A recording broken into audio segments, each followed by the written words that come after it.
प्रदूषण से न केवल श्वास के रोगी परेशान हैं, बल्कि आम आदमी से लेकर गर्भवती महिलाएं तक इसका असर झेल रही हैं। एक रिसर्च के दौरान ये चौंकाने वाला खुलासा हुआ है। इस पूरे विषय पर बात करने के लिए हमारे साथ स्त्री रोग विशेषज्ञ डॉक्टर शिवानी सहदेव गौड़ हैं। मैम, बहुत बहुत स्वागत है आपका पंजाब केसरी और नवोदय टाइम्स पर। Thank you Tarun ji, very much. Madam, एक रिसर्च सामने आई है जिसमें यह कहा गया है कि जो गर्भवती महिलाएं हैं उनके पर प्रदूषण का खासा असर पड़ रहा है। सबसे पहले आपकी प्रतिक्रिया। ये तो बहुत ही ज्यादा चिंताजनक विषय है और ये पूरे जो स्टडी आई है, ये हाल ही में पब्लिश हुई है, पूरी साउथ एशिया के लिए ये बहुत बड़े चिंताजनक बात है, क्योंकि इसमें 16 साल का रिसर्च है, 2000 से लेके सन 2016 तक, और साउथ एशिया में उन्होंने करीब 35,000 गर्भवती महिलाओं का स्टडी किया है, जिसमें से 26,000 महिलाएं इंडिया से हैं, भारत से, और 8,000 करीब महिलाएं पाकिस्तान और बांग्लादेश से हैं। और उन्होंने ये पाया है कि इस दौरान करीब 3.5 लाख बच्चे प्रदूषण के शिकार हुए हैं, जिसकी वजह से या तो उनकी पेट में ही जान चली गई है, जिसे हम स्टिल बर्थ बोलते हैं, या औरतों का गर्भपात हो गया है। और इस गर्भपात का कोई और कारण नहीं है। देखिए, जब हम शोध करते हैं तो गर्भपात के कई कारण होते हैं, तो आप कैसे कह सकते हैं कि ये सिर्फ वायु प्रदूषण के लिए है? तो उसके लिए हमारे पास स्टडी मॉडल्स होते हैं जो बनाते हैं, और उसमें ये पाया गया है कि जितने भी गर्भपात हुए हैं इन 16 साल में, उसमें 7% वायु प्रदूषण के वजह से हुए हैं। और वायु में खासकर उन्होंने देखा है कि जो PM 2.5, जिसको हम बोलते हैं पार्टिकुलेट मैटर 2.5 का जब स्तर बढ़ जाता है, WHO के हिसाब से इसका स्तर 10 माइक्रोग्राम होना चाहिए, बट भारत में 40 तक एक्सेप्टेबल है। जब इसका स्तर 40 से ज्यादा बढ़ जाता है, तब उन्होंने उस एरिया में शोध करके ये पाया है कि गर्भवती महिलाओं का गर्भपात होने का रिस्क और बच्चों का मृत स्टिल बर्थ पैदा होने का रिस्क बहुत ज्यादा है। और यही नहीं, देखिए, ये एक इमोशनल प्रॉब्लम तो है ही गर्भवती महिलाओं के लिए, पर ये पहली बार उन्होंने ये भी देखा है कि इसका उनकी आर्थिक परिस्थिति पे भी बहुत बुरा असर पड़ रहा है, क्योंकि महिलाएं काम पे नहीं जा सकती, उन्हें कई महीने लगते हैं इससे रिकवर करने में। उससे उनका जो मेल और फीमेल का जो इम्बैलेंस है, डिस्पैरिटी है, मतलब औरतों की आर्थिक स्थिति बहुत कमजोर हो रही है इसकी वजह से। तो ना कि बच्चों पे इतना बुरा असर पड़ रहा है, पर जो महिला जो कैरी कर रही है उसकी स्थिति भी और खराब हो रही है। और इस शोध में उन्होंने, हाँ जी, मैं एक चीज आपसे समझना चाहूंगा, दर्शक भी जानना चाहेंगे कि जब नवजात बच्चा है जो, उस पर किस तरह का असर है? जो नवजात बच्चे पैदा होते हैं उनको एक्सपोजर होता है sulphur dioxide, nitrous oxide, nitrous dioxide, ozone और ऐसी कई जहरीली गैसेस जो वायु प्रदूषण में पाई जाती है। इसकी वजह से नवजात बच्चों का वजन कम होता है, उन्हें आईसीयू में रहना पड़ता है, औरतों को प्री एक्लैम्प्सिया और उनका जो ब्लड प्रेशर होता है वो काफी बढ़ जाता है, और आगे जाके उन्हें काफी ब्लीडिंग है उसका रिस्क होता है। इसकी वजह से बच्चों को कई दिन आईसीयू में रहना पड़ता है, उन्हें सांस लेने में तकलीफ होती है।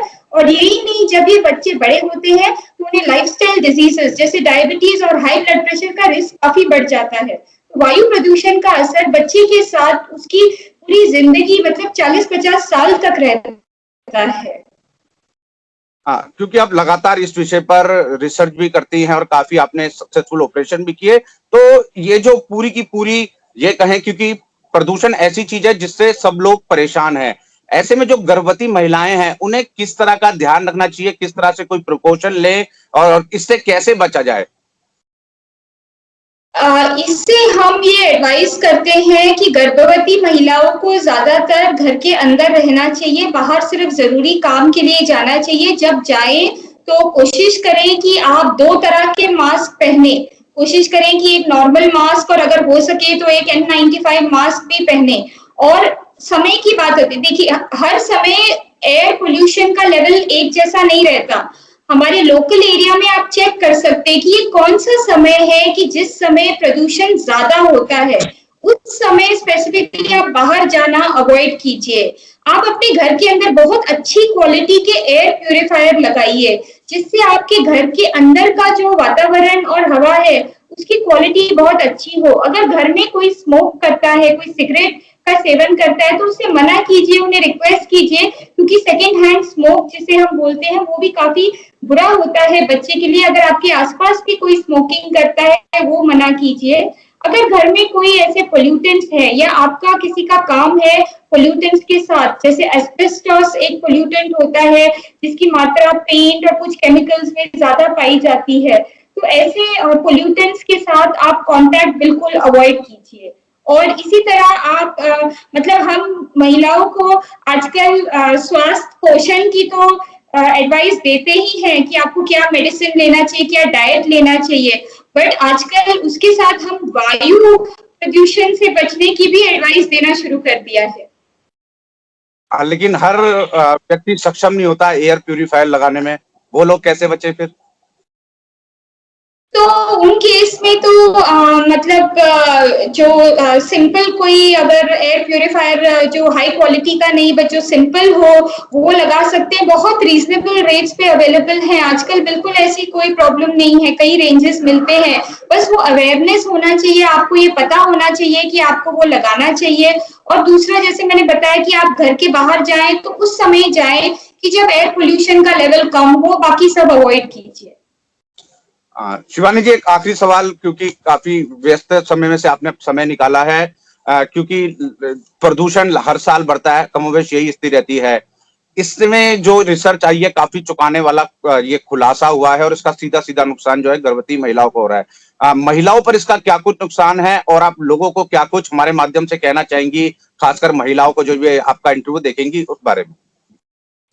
बिल्कुल, ये चौंकाने वाली बात इसीलिए है क्योंकि इस स्टडी में इन्होंने ये भी देखा है कि जो रूरल और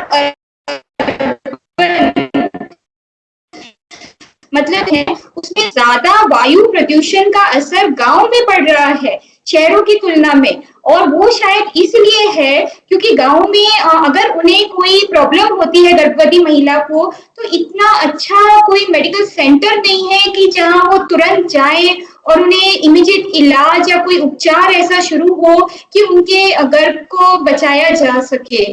तो इसका असर ज्यादातर 35 साल से ज्यादा जो महिलाएं हैं जिनकी उम्र है उन पे पड़ रहा है, और जो छोटे शहरों में या जो विलेजेस में रहते हैं उन पे ज्यादा बुरा असर पड़ रहा है। तो महिलाओं को हम ये एडवाइस देंगे कि आपको पता होना चाहिए कि आपके एरिया में एयर क्वालिटी कितनी है, कब किस समय पे कुछ ऐसे जैसे फेस्टिवल आते हैं उस समय पे अगर वायु प्रदूषण ज्यादा हो जाता है तो आपको उससे अपने आप का बचाव करना चाहिए। और अगर आप एक सिंपल सादा मास्क लगा रहे हैं तो आप कोशिश कीजिए कि डबल मास्क लगाएं, या आप एक N95 मास्क भी साथ में लगाएं।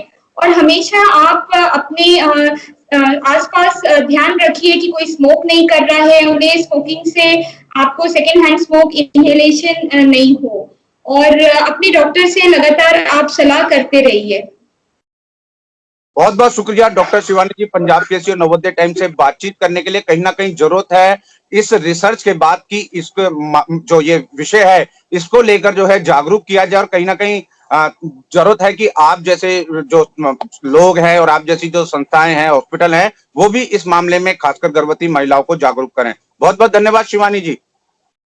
तरुण जी, बहुत बहुत शुक्रिया आपका, बहुत धन्यवाद, थैंक यू।